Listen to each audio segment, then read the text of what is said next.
আমি এখন দাঁড়িয়ে আছি পূর্ব মেদিনীপুর জেলার ইরিঞ্চি পুলের কাছে। নিশ্চয়ই আপনারা জানেন এই ইরিঞ্চি পুল,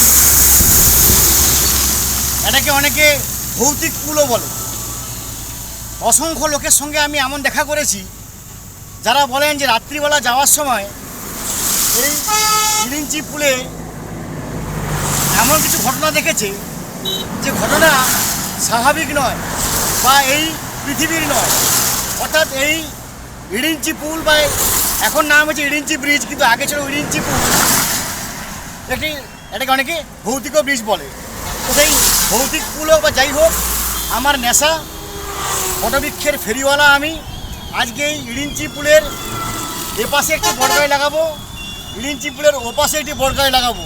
কারণ যেমন আমাদের ছায়া প্রয়োজন, তেমন যদি এখানে কোনো অশরীরী আত্মা থাকে, যদি আমি ধরেও নেই যে কোনো অশরীরী আত্মা আছে, তাহলে তাদের জন্য তো একটা বট গাছ প্রয়োজন।